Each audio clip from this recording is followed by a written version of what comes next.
everyone, and welcome to English Pod. My name is Marco. Hi, everyone. My name is Catherine, and today, Marco, we're talking about money. That's right. We're going to take a look at another lesson about money, but this time we're going to learn a little bit more about coins in the United States. That's right. Different coins, so different sizes and shapes, they have different names because they represent different amounts of money.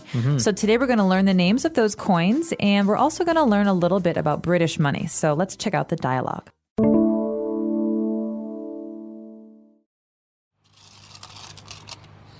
Help me organize these coins? That's a lot of money. What'd you do, break the piggy bank? Yeah, I'm going to go to the bank and change it for bills, but first I have to separate them into little piles. Okay. I'll find all the quarters and dimes while you sort the nickels and pennies. Great, then we can add everything up and take it to the bank. I found some coins that are not from here. Oh yeah, those are from my trip to London. I have like 90 pence, but in all it won't add up to £1. Are you sure the bank will change these coins for you? Hopefully. All right, we're back, so let's take a look at some of this language on Language Takeaway. Language takeaway. So first up, Marco, we have this funny phrase, break the piggy bank. What is a piggy bank? That's right, a piggy bank. Now, you may have seen this. It has the shape of a little pig. It's usually made out of plastic or ceramic. And it has a little hole at the top where you can put in coins and just basically save your money there. All right, so this is a pig-shaped bank, but it's a bank you keep in your room. Mostly children have these, right? Yeah, so if you want to save your change or you want to save some of your coins that you have or teach your children about saving money, then usually they have a little piggy bank where they can store their money. So when you break the piggy bank, usually these were made of ceramic. So to spend the money, you have to decide when it's very, very special or important. So you have to break the entire bank. Right. And that's when you take all the coins you've been saving. Exactly, because they didn't really have a little hole where you could take it out from. So when you wanted to take your money out, you literally had to, break it. Break it. All right. So that's the piggy bank. But what do we store inside a piggy bank? We don't store bills, do we? That's right. No, we store coins. So this is an interesting word, bill, like the name Bill Clinton, for example. Bills are the paper money that we use. All right, but not capitalized like a name because this is a common noun. Bills represent all paper money. So I could ask for change. Could I have the change in bills, please? That's right. And if I'm at a store, they'll give me bills, maybe a $5 bill, a $10 bill. And this also counts for other currencies. So if I'm in China, I might get my renminbi, my yuan, in bills. So it's just a general name for paper money. That's right. So, but what we store in the piggy bank are coins. Now, talking specifically about the types of coins or the different amounts that these represent, let's take a look at those more in detail. All right, so first up, we've got quarters. Now, this should be pretty easy if you know your time, because a quarter is 1/4 of something. Right. So if we're talking about money, it's a quarter of a dollar or 25 cents. That's right. So 25 cents or a quarter of a dollar or 1/4 of a dollar, we just call it a quarter. So, most machines or payphones, you need to insert quarters. That's right. So you can recognize the quarter because it's the biggest coin and it has a big eagle on one side. And on the other side, it has George Washington's head. George Washington, that's right. Now, the next in line or the next coin that we're going to take a look at are dimes. Dimes. Now, these are also recognizable because they're the smallest coins, but that does not mean they're the smallest amount. Right. Dimes are actually the second largest. They're 10 cents. They're 10 cents or 1/10 of a dollar. And so you can say they're 10 cents or you can say dime. So do you have, I don't know, if you have 10 dimes, that means you got a dollar. That's right. 10 dimes equal $1. And the face on the dime is Thomas Jefferson? Alexander Hamilton. I don't know. No, he was the first, he created basically the Department of the Treasury, but Thomas Jefferson is on another coin, and that's what we're going to look at next. That's right, the nickel. The nickel is like the metal, nickel. And so this one is a little bit bigger than the dime, but not as big as the quarter. Right. I think it's a little bit thicker, maybe. It is thicker, but it's not as much money.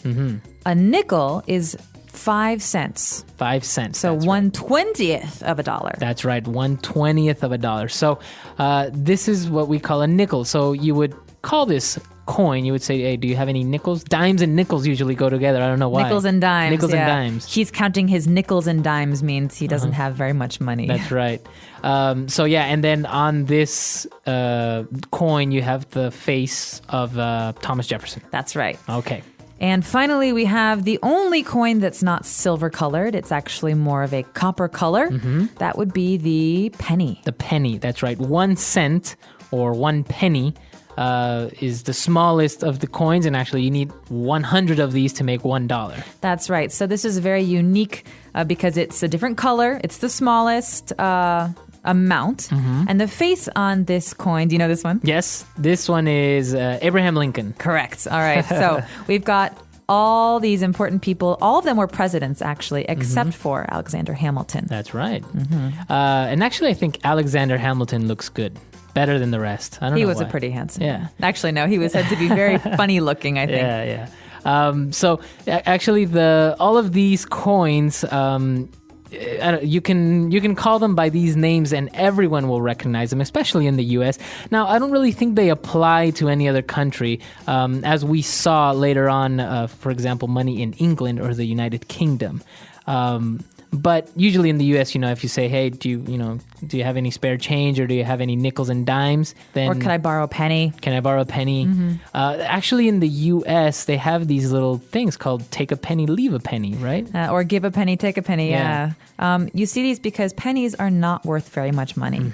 And oftentimes people will leave a penny, and if you have something costs 26 cents, but you only have a quarter, you can take a penny and then spend that. Right. So they're basically free pennies. Right. You might see in a store. And then also, if you get change, maybe you don't want to carry those pennies around or that change, so you just leave that there. And then, it's kind of a way of recycling this small amount of money, which is very interesting. It is very interesting.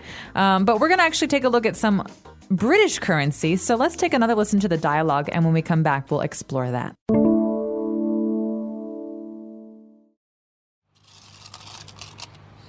Help me organize these coins. That's a lot of money. What'd you do? Break the piggy bank? Yeah, I'm going to go to the bank and change it for bills, but first I have to separate them into little piles. Okay. I'll find all the quarters and dimes while you sort the nickels and pennies. Great, then we can add everything up and take it to the bank. I found some coins that are not from here. Oh yeah, those are from my trip to London. I have like 90 pence, but in all it won't add up to £1. Are you sure the bank will change these coins for you? Hopefully. All right, we're back. So let's take a look at these British words on Language Takeaway Part 2. So here we've got British currency. The pound, right, is the name of the currency. So in America, we have the dollar. In Britain, we have the pound. Is it the sterling pound? Yeah, pound sterling. The pound sterling, okay. Pound sterling. And I think that has to do with weight, I'm sure. But here we've got it divided into small and large quantities. So where we have coins, we might have pence.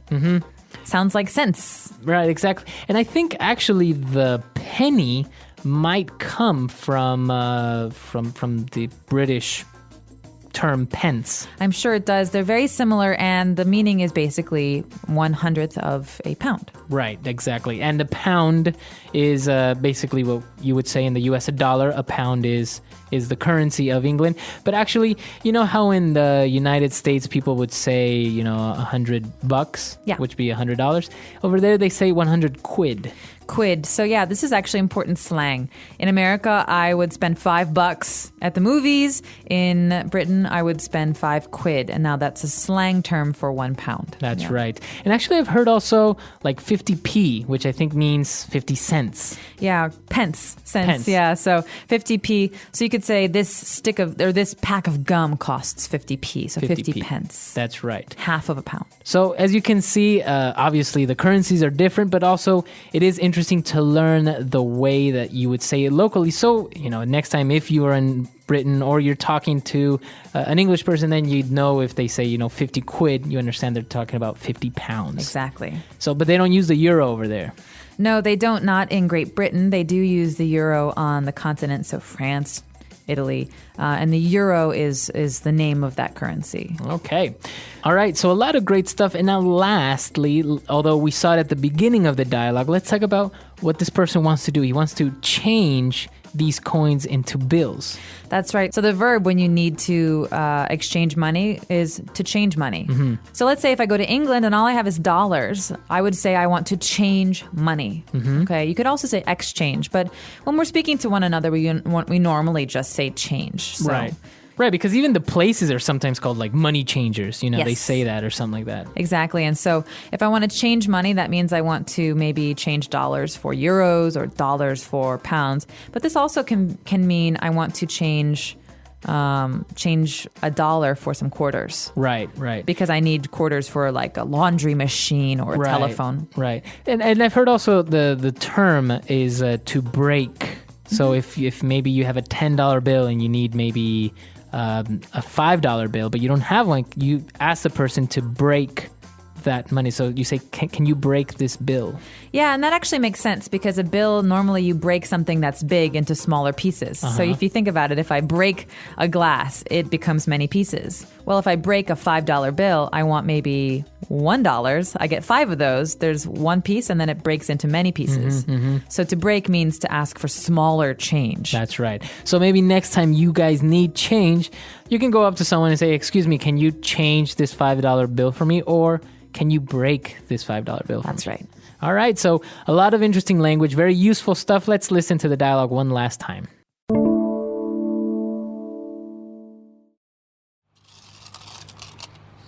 Help me organize these coins. That's a lot of money. What'd you do? Break the piggy bank? Yeah, I'm going to go to the bank and change it for bills, but first I have to separate them into little piles. Okay. I'll find all the quarters and dimes while you sort the nickels and pennies. Great, then we can add everything up and take it to the bank. I found some coins that are not from here. Oh yeah, those are from my trip to London. I have like 90 pence, but in all it won't add up to £1. Are you sure the bank will change these coins for you? Hopefully.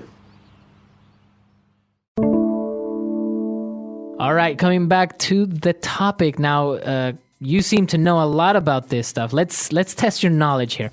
On the $100 bill, who do we find? What president or one person? Benjamin Franklin. That's right.